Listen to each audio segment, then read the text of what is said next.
Olá, boa tarde. Sejam todos muito bem-vindos a mais um videocast aqui da nossa série Elas Conectam.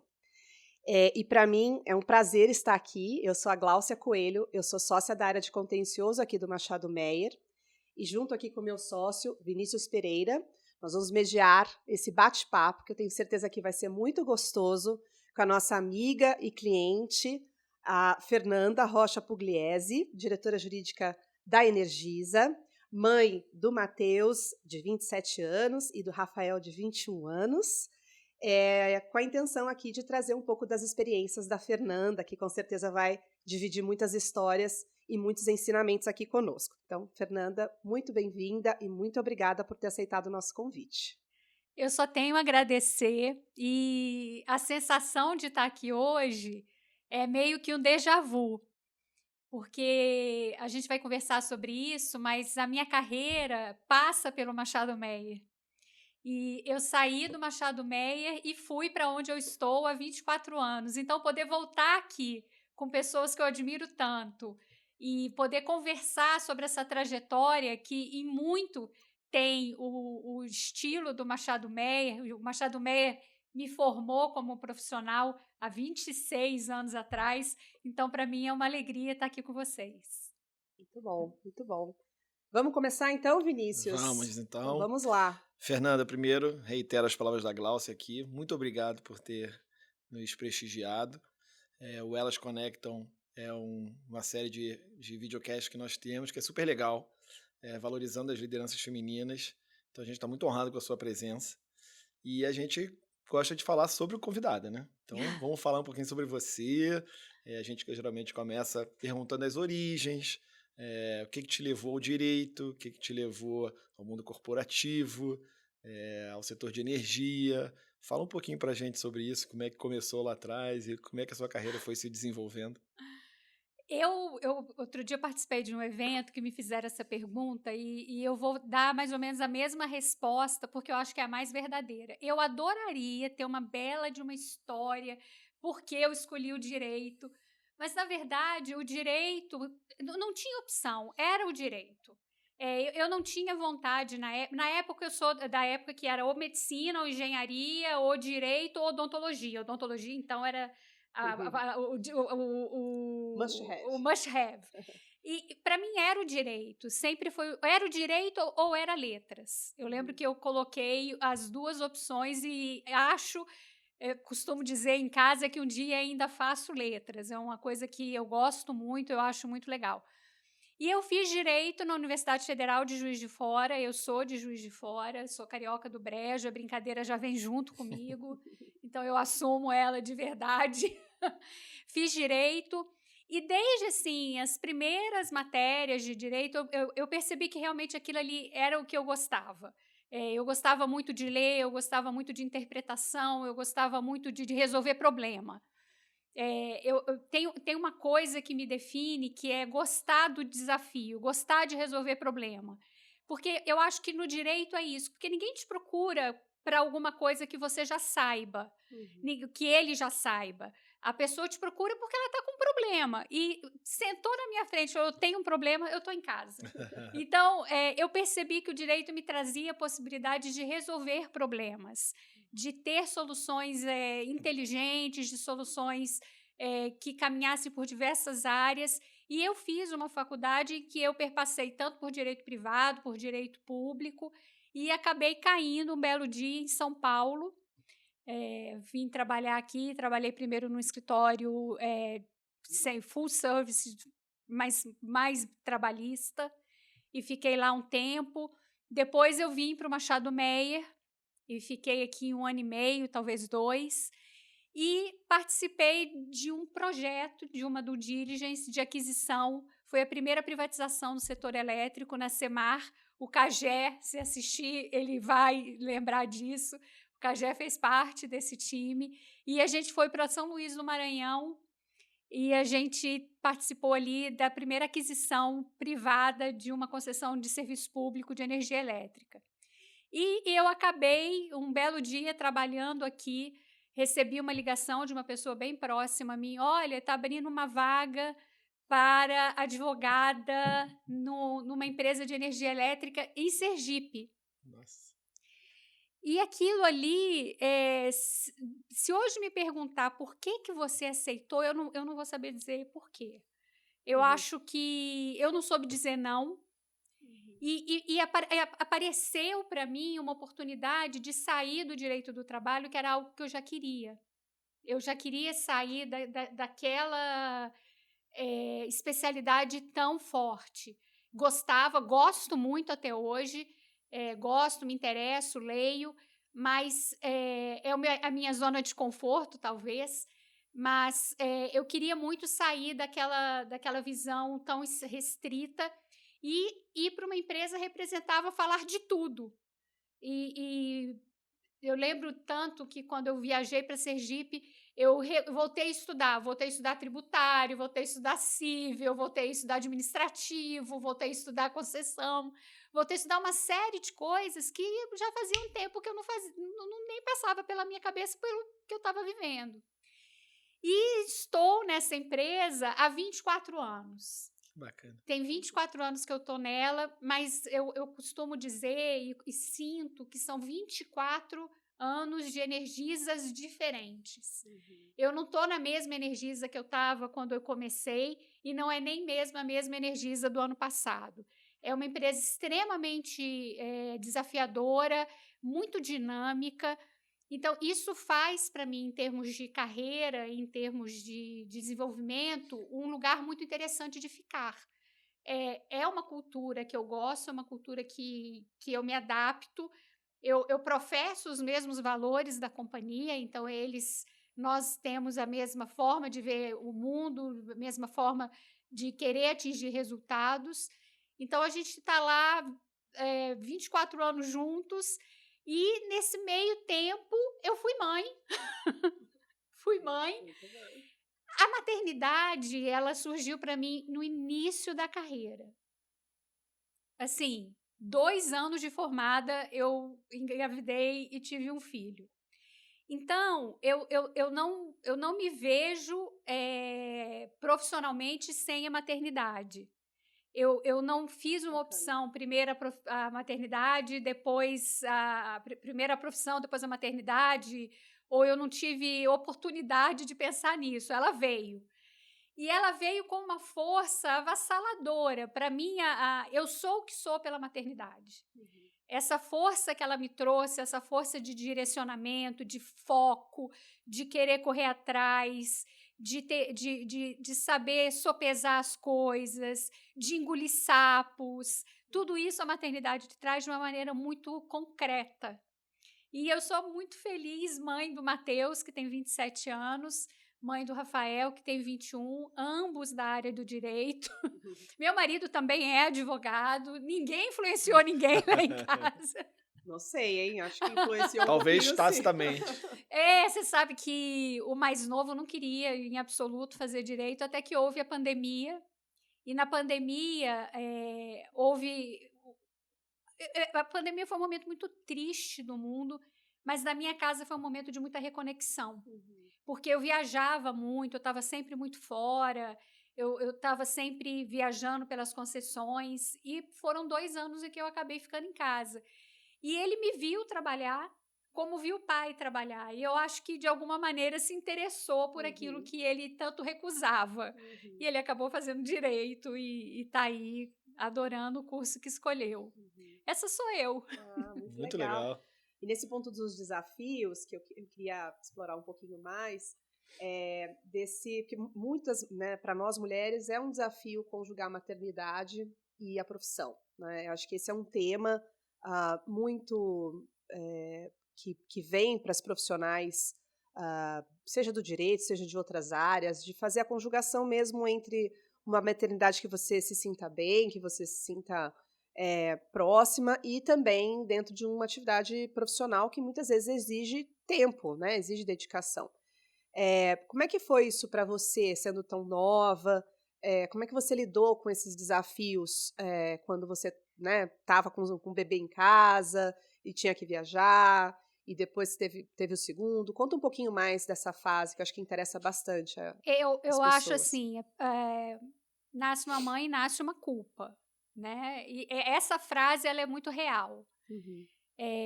Mas nasce uma mãe, nasce uma força também, como eu falei. Como eu não tinha, Gláucia, Vinícius, opção a não ser equilibrar, eu aprendi a equilibrar muito cedo. Eu não tinha opção, não vou trabalhar, eu vou ficar em casa. Eu super respeito, aliás, quem faz isso e acho que é super desafiador tanto quanto. Sim, sim. Mas eu não tinha essa opção. Então, eu aprendi que eu precisava de rede de apoio. A rede de apoio, no meu caso, como minha família toda de Minas, e eu fui morar em Aracaju. Quando eu fui morar em Aracaju, meu filho tinha 2 anos e meio, quase 2 anos e pouquinho, quase 3. E eu e ele, eu não conhecia ninguém absolutamente em Aracaju, e eu precisei ali levar a minha assistente comigo, que foi meu pai. Eu brinco que ela era babá do meu filho, minha babá, babá da casa. E eu acho que são experiências muito diferentes. A primeira experiência ela foi mais dura do que a segunda. Na segunda, eu já estava com uma família um pouco mais constituída, de alguma maneira, eu também já estava mais estabilizada no trabalho. Mas, de igual maneira, conforme a criança vai crescendo, conforme você vai crescendo no trabalho, as coisas começam a se até chocar. E para mim, sempre fez muito sentido olhar para trás hoje, verificar que o que eu fiz como sobrevivência foi entender que havia momentos em que eu precisava dar mais atenção à família e, portanto, a minha carreira ela continuava, mas eu não impulsionei ela tanto. E havia momentos em que eu precisava impulsionar a carreira e não é que eu deixei a família de lado, mas eu pude me dar ao luxo de estar um pouco mais ausente. Então, saber equilibrar que vai ter momentos em que você vai se dedicar mais para um, momentos que você vai se dedicar mais para os outros, e que está tudo bem, isso é a chave. Então, por exemplo, você falou, você viajava. Esse foi um momento muito importante na minha carreira. Eu tinha acabado de assumir uma posição corporativa, era importante para mim me fazer presente em várias regiões do Brasil. Era um momento em que a Energisa estava crescendo, a gente estava assumindo uma série de concessões e a gente precisava não apenas implementar processos novos, mas implementar uma cultura nova. E essa cultura você implementa presencialmente, no olho, nas conversas que você faz, indo nos lugares, as pessoas te observam e você vai implementando uma cultura nova. E eu precisava viajar. E precisava viajar numa época, porque eu me lembro muito que o meu filho mais velho estava fazendo o Enem. E eu não estava em casa, eu saía de casa, tipo, segunda de tarde e voltava sexta de manhã. Mas eu sabia que, de alguma maneira, eles sabiam que eu estava trabalhando, que aquilo me fazia feliz, que aquilo era necessário. E eu tinha que confiar naquilo tudo que eu tinha produzido antes. É quase como se eu tivesse plantado uma série de valores, uma série de responsabilidades neles, de maneira que, naquele momento que eu precisei sair, eu olhei e falei assim, eu acho que eles dão conta. Porque eles tinham ali um período comigo em que eles foram forjados numa situação que eu acho que eles dariam conta. E deram. Você sabe que eu estou falando isso, parece que eu sou a pessoa mais resolvida do planeta, mas assim, houve um momento, tem uns meses atrás, que eu comentei com o mais novo, nossa, a mamãe viajava muito, né? Era tão difícil para vocês ficarem sozinhos, né? Aí ele olhou assim para mim, mãe, se isso te tem culpa, você esquece, viu? Porque isso não é matéria minha de terapia, isso não é problema. Podem ter outros, mas esse aqui pode ter não. outro, mas esse realmente não. Agora, isso me fez muito feliz, porque eu percebi que podem ter outros problemas, e com certeza eles têm outros problemas, mas eu percebi que eu consegui, e hoje, ter com eles uma maternidade em que eles admiram o que eu faço, em que eu consigo ser para eles um modelo de profissão, uma espécie de... hoje os dois são adultos, então a minha maternagem é completamente diferente, né? Hoje eu não lido com problemas de criança, eu lido com problemas de adulto. Eu lido com duas pessoas formadas em direito, um quase se formando em direito, e na mesa do almoço, na mesa do café, a gente discute caso de direito. E isso é muito legal, né? Eu consegui ter com eles e formar com eles uma relação muito madura, e hoje eles super me incentivam. Então, a maternidade ela é um desafio, sim, mas o que eu gosto de deixar claro para as meninas mais novas, para aquelas que estão pensando, gente, vai. Não tem hora certa. Vai porque vai dar certo. Porque a mulher que nasce pós-maternidade, ela é muito forte. E ela sabe dar conta.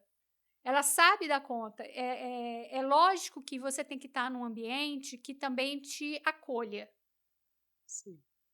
Não adianta todo esse meu argumento se você está num ambiente que não te acolhe como mãe. E, nesse particular, eu acho que a pandemia também foi muito... trouxe novidades para o mundo que, para as mulheres novas que estão tendo filhos agora, que têm crianças mais novas, é uma oportunidade muito boa o home office. Eu acho que elas conseguem ter um contato mais próximo com os filhos, que eu acho que, por exemplo, a minha geração não teve. Eu lembro que eu passava horas sem ter notícia. Hoje eu acho que as coisas são um pouco mais leves nesse sentido. Então, assim, eu, por exemplo, com as minhas lideradas que se casam, que nem se casam, mas que querem ter filhos, eu sou a pessoa mais entusiasta que existe, porque eu tenho absoluta certeza que o retorno pessoal e o retorno profissional é garantido. É um exemplo prático, né? Exatamente, né? Muito Porque bacana. acho que você traz essa questão de entender que o equilíbrio está nessa longa jornada da maternidade, né? Vão ter momentos que você vai estar mais focado na maternidade, vão ter momentos que você vai estar mais focado na sua profissão, e talvez o equilíbrio seja justamente esse desequilíbrio nos seus devidos tempos, a depender das necessidades que a gente tem em cada momento. E saber respeitar isso, saber entender que isso tem o seu valor, que, enfim, que você constrói a maternidade em relações profundas, qualificadas, que não é só uma questão de tempo, né? É uma questão também de presença, né? Porque muita gente tem muito tempo e não tem presença. E eu acho também, a gente não pode esquecer também, é uma questão do parceiro que você está junto. Sim. É muito importante, assim, é muito importante no sentido dessa rede de apoio, da forma como esse parceiro, essa parceira acolhe essa maternidade, te ajuda, compreende os seus problemas, compreende sua culpa, te dá o colo, assume o seu papel.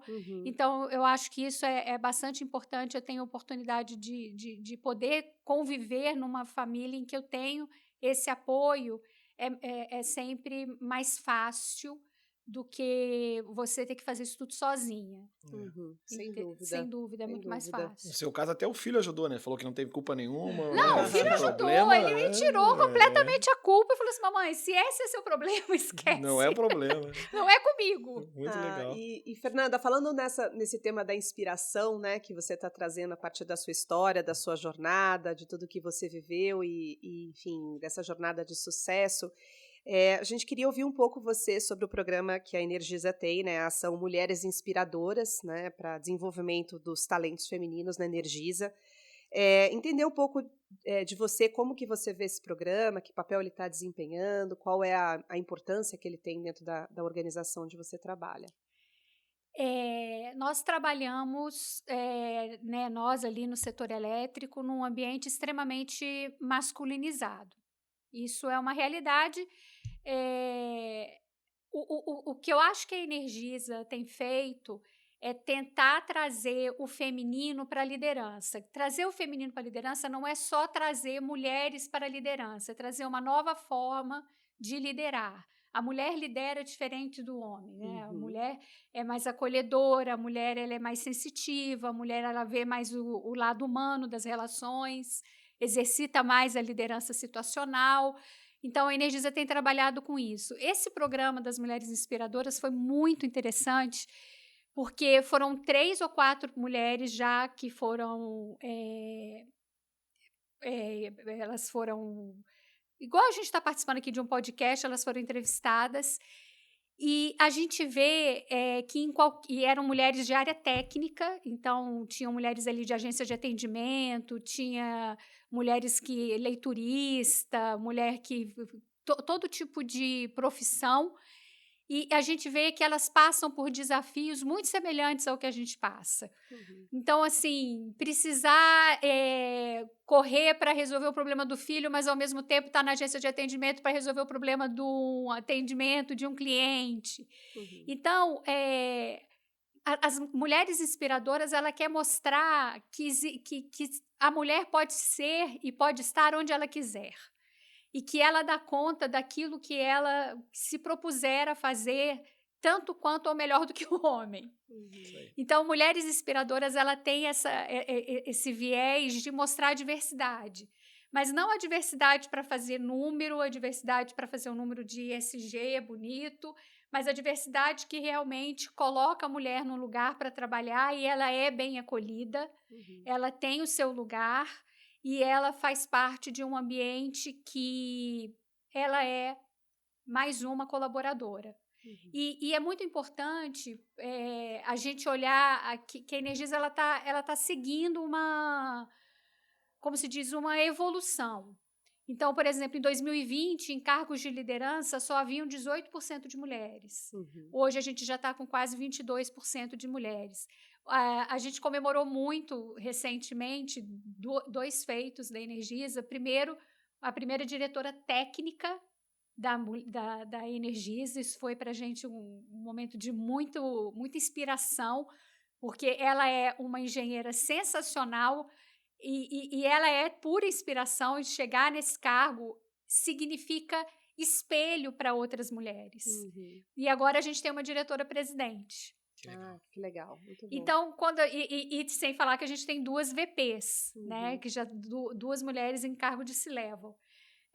A gente ter essas mulheres significa muito ter um espelho de inspiração da liderança atual. Como é ser mulher e ser líder? Porque eu posso dizer, nas minhas 24 vezes Energisa, de que eu tive várias fontes de inspiração. Mas como eu estou há muitos anos, as minhas fontes de inspiração, na maioria das vezes, eram masculinas.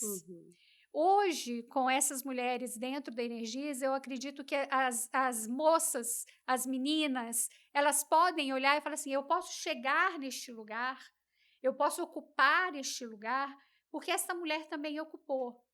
E não apenas ter este espelho, essa modulação de comportamento e de atuação, mas também perceber que todos somos iguais nas questões das oportunidades. A gente tem as oportunidades e elas estão disponíveis para qualquer um. E isso na Energisa, a gente tem feito um trabalho muito importante no mapeamento de sucessão, fazendo questão de trazer buscando a sucessão feminina e trabalhando na formação dessas mulheres para ocupar cargos de liderança. Que bacana. Então, a gente tem esse trabalho de mapeamento de sucessão e tem um compromisso do Conselho de Administração de trabalhar a carreira técnica. Carreira técnica é carreira de tecnologia. Então, a gente tem vagas afirmativas em carreira técnica e carreira de tecnologia. A gente tem vários programas da empresa que conectam essas mulheres. É um trabalho que a gente sabe que é inicial.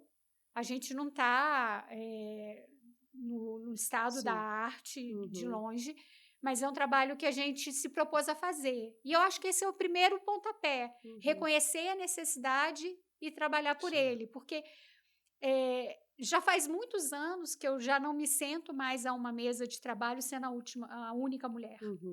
Porque por anos eu fui a única mulher. Você sabe disso, Sim, você sem deve dúvida, saber. E ainda acontece, mas é mais raro. Então, e é uma coisa que eu paro para... Toda vez que eu entro numa reunião, eu procuro, eu quero saber como é que está. Tem muita mulher, tem Aqui pouca no mulher. escritório, às vezes, a gente tá tendo as situações inversas. Só mulher. Só mulheres, e a gente tem que chamar algum sócio homem para poder fazer a parte de diversidade, ação afirmativa com os nossos colegas, né? Problema Mas bom é para resolver, isso, que ótimo. mas é isso, assim, e eu hoje participei de uma reunião de manhã e éramos 2. Tinham mais homens, de novo, era muito técnico o assunto, mas éramos 2 Não era mulheres uma. participando. Isso. Não era só uma e não era nenhuma. Uhum. Então, isso é uma coisa que a gente tem procurado muito na Energisa, trazer o espelho dessa liderança, de novo, mais humanizada, que a mulher pode ser mulher como líder. Uhum. A mulher não precisa se masculinizar para ser líder. Isso aí. Uhum. Porque houve um momento, acho que todo mundo que estuda um pouco Sim. disso, que a síndrome da abelha rainha, né? Que a mulher, ela se masculiniza para ser quase um homem, ela se veste como homem, ela se porta como homem e ela fica rígida como homem, justamente para ocupar um espaço de poder que supostamente não seria dela. E nesse momento eu acho que a gente vive a transformação disso. A mulher sendo ela mesma, ela com as suas próprias características, ocupando um espaço de poder em que ela pode ser o que é e não ser mais chamada de bosse, não ser mais chamada de histérica, não ser mais chamada de uma série de chavões que a gente no mundo corporativo de antigamente passava por eles, porque nós éramos simplesmente diferentes. Né? Porque a mulher mais assertiva, ela era mandona. A mulher que levantava a voz era histérica.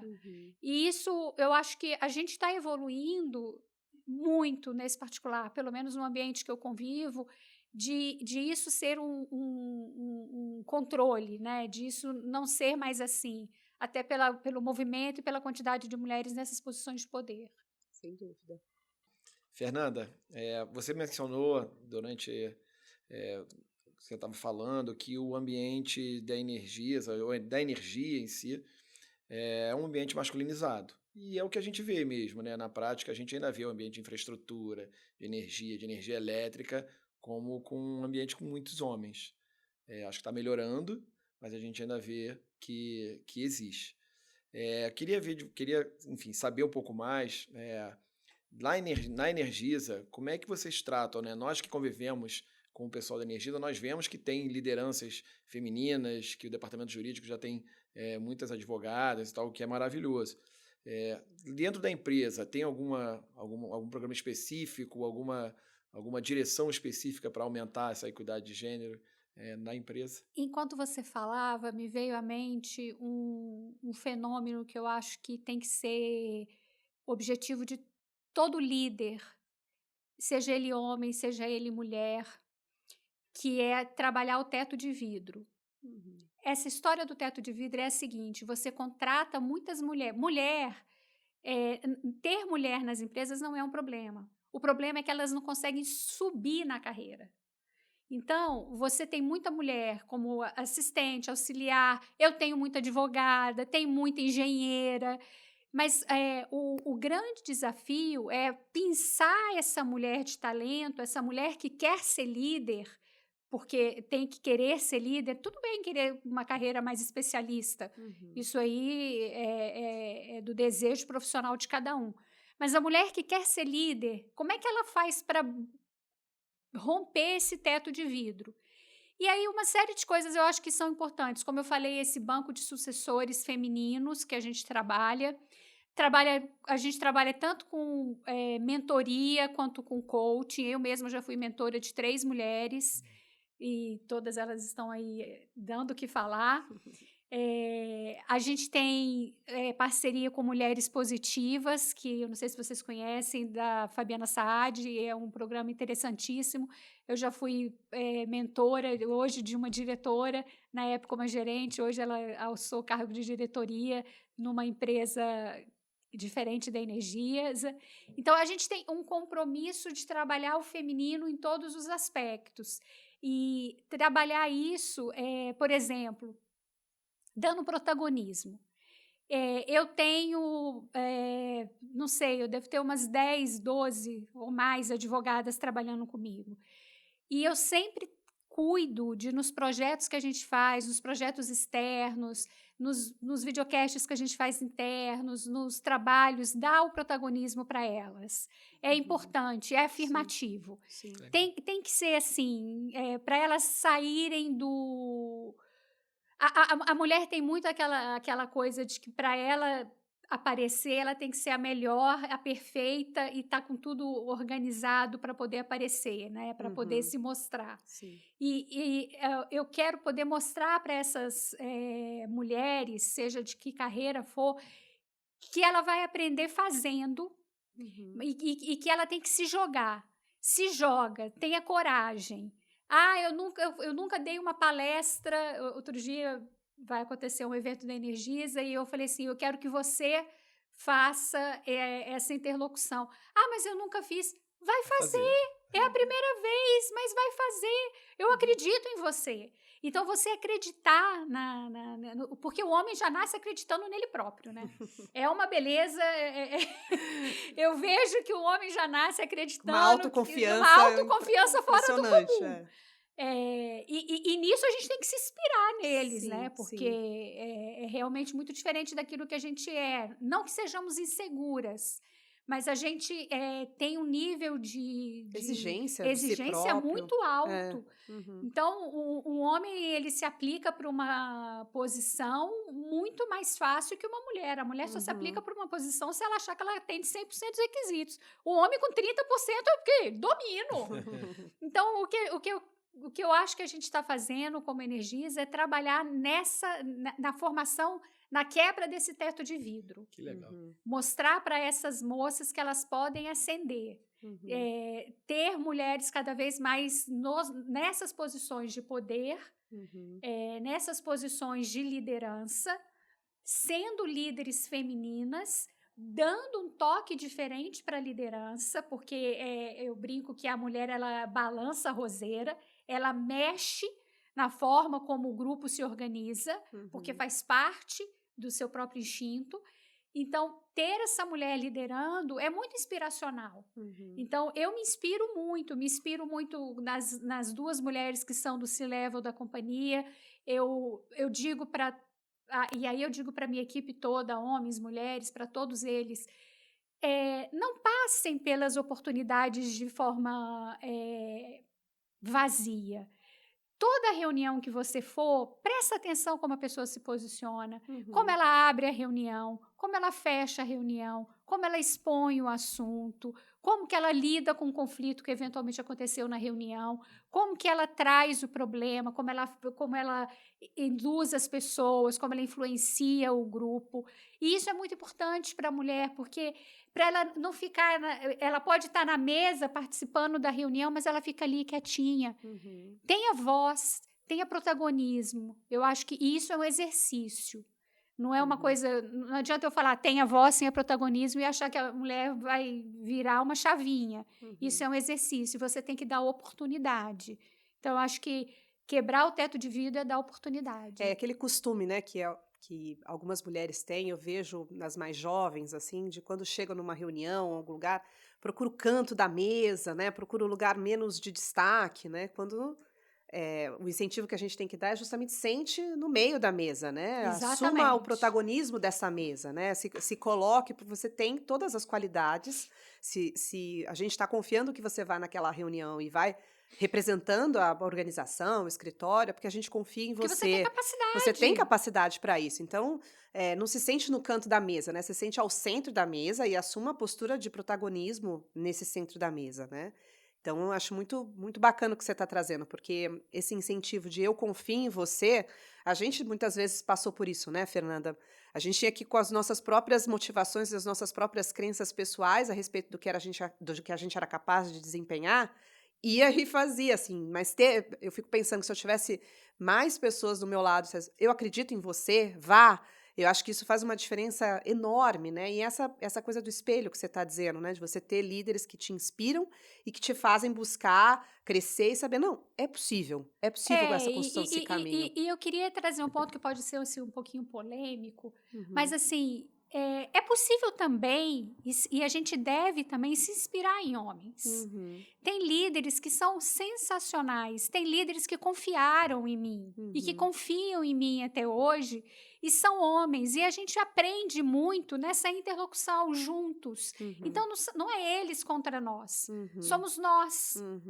Somos nós juntos que fazemos a coisa acontecer. Então, é muito importante, de novo, que a gente se inspire e que a gente tenha um lugar de aprendizado contínuo. De novo, eu não venho para uma reunião, eu não faço um trabalho em que eu não me inspire na pessoa e que eu saia daquela reunião e fale assim, poxa, o jeito... Você, por exemplo, o jeito como você faz a reunião, você arredonda a reunião, eu me inspiro todas as vezes. E isso é aprendizado contínuo. Sim. É você estar numa posição de que tem que aprender, tem que estar ali, porque vai ser eu da próxima vez. E eu quero esse lugar. Né? Você tem que partir dessa premissa, eu quero esse lugar. Eu quero estar nesse lugar, nessa posição. Então, eu estou aprendendo, seja com quem for. Muito legal, muito bacana, muito bacana. Nossa, pra gente chegando perto do final, infelizmente... O papo tá bom, mas tudo que é bom termina, né? A gente viu que você falou sobre inspiração, que você também já está participando de sessões de mentoria, de coaching, então você já é inspiração de outros advogados, advogadas.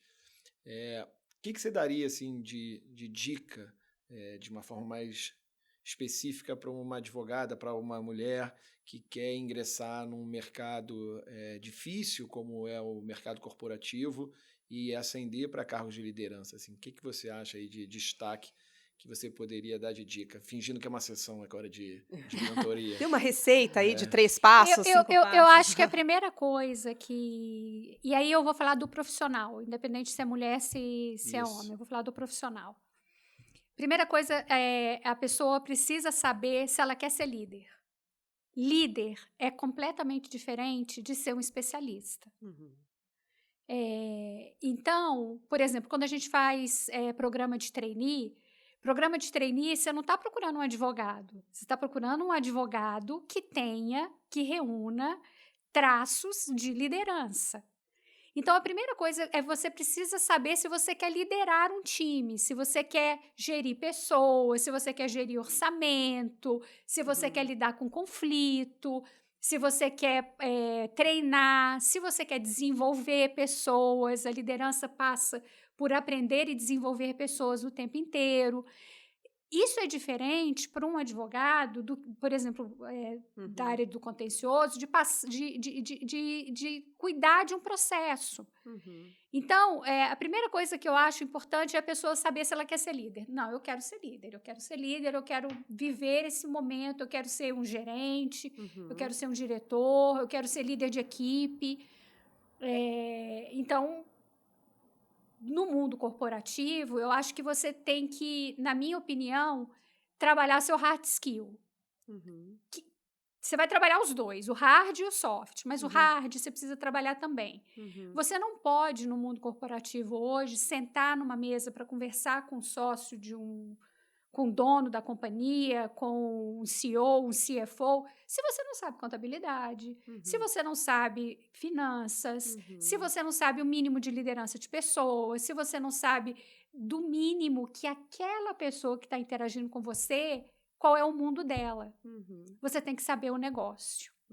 Então, isso é básico. Então, por exemplo, quando eu comecei minha carreira no mundo corporativo, eu não esqueço disso, eu comecei a ter que lidar com algumas questões de contabilidade, eu jogo isso para provisão, reverto isso em ativo contingente, aquilo começou a dar um nó na minha cabeça. A primeira coisa que eu fiz foi entrar no MBA. Eu falei, eu preciso saber falar, eu preciso saber dar opinião. Eu não vou dar opinião naquilo que eu não sei. E fiz um curso de MBA que, para mim, foi a melhor coisa que eu fiz, porque me trouxe um conhecimento do negócio que eu não tinha. E de novo, estar em constante aprendizado. Hoje, por exemplo, na reunião que eu participei de manhã, eu aprendi um monte sobre engenharia. Ah, você é engenheira? Não. Você vai ser engenheiro? Não. Mas eu preciso saber daquilo para poder dar uma opinião jurídica. Sim. Então, isso é muito importante. estar um passo à frente, estar de olho nas tendências do mercado. Eu vou dar um exemplo de um colega nosso da Energisa. Surgiu o LGPD. Uhum. E aí surge a LGPD, surge um cargo dentro da companhia, né? Uhum. Especialista de dados, um DPO. E quando a gente foi procurar, falou assim, vamos ter que ir para mercado. Quando a gente olhou, tinha uma pessoa dentro da nossa área que já tinha feito todas as certificações por si próprio, que estava completamente preparado porque estava olhando o mercado. Uhum. Então, Estava percebendo a tava tendência e percebendo o a movimento que tendência. estava acontecendo. Então, seja essa pessoa que está olhando a tendência, que está vendo o mercado, porque você vai ter lugar. E ele está aí hoje nadando de braçada, é o nosso especialista de dados, Uhum. e a gente não precisou nem ir a mercado. Aliás, eu tenho muito orgulho de dizer que o jurídico da Energisa pouco vai a mercado. A gente forma Bastante muito pessoas. talento, muitas pessoas, a gente forma, elas crescem lá dentro. E fora isso, no mundo corporativo, eu acho que a gente precisa trabalhar comunicação, aquilo que eu falei, né? Comunicação, liderança, resiliência. Não é um ambiente fácil, como não é. Eu acho que nenhum ambiente de trabalho Sim. você tem que ser resiliente, você tem que ser adaptável, gostar de gestão de crise. Então, esse é um mundo que eu acho que o profissional vai ver. E ele tem que gostar disso. Eu gosto muito disso. Eu sou apaixonada por cada um que senta na minha frente e fala que está com problema, que tem uma questão. Eu gosto de desenvolver pessoas, eu gosto de me comunicar com essas pessoas, eu gosto de entender quais são os desejos da minha equipe, como é que eu faço essa equipe se motivar, como é que eu faço essa equipe crescer. Cada um que eu promovo para um cargo novo, poxa, é uma satisfação enorme. Mas isso é liderança. Isso é engajamento, isso não é ser especialista. Então, primeiro, na minha opinião,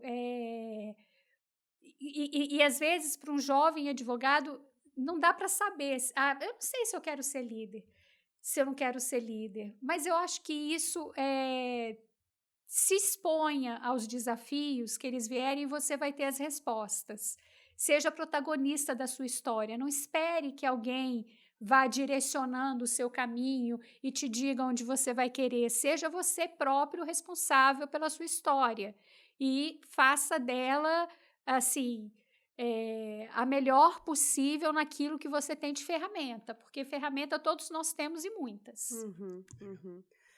Muito bom, muito bom. Eu acho que, enfim, eu levo aqui dessa nossa conversa, eu acho que eu vou levar 2 palavras aqui: inspiração e protagonismo, né? Protagonismo para você ter a coragem que precisa para aceitar os desafios, sentar na mesa no lugar do meio e a partir disso você desenvolver essas características que a Fernanda falou. E inspiração, né? Com essa história maravilhosa que nós ouvimos de você, Fernanda. Eu não tenho, enfim, queria te agradecer muito por você ter vindo aqui, aceitado o nosso convite, ter vindo aqui na nossa casa para bater esse papo com a gente, mais do que isso, para trazer para todos os homens e mulheres conselhos muito inspiradores. Então, queria deixar aqui para todos que estão aqui conosco essas 2 palavras de inspiração e protagonismo, que eu tenho certeza que isso faz muito a diferença na nossa carreira. Então é isso, pessoal. Muito obrigada e fiquem conosco aqui para os próximos episódios.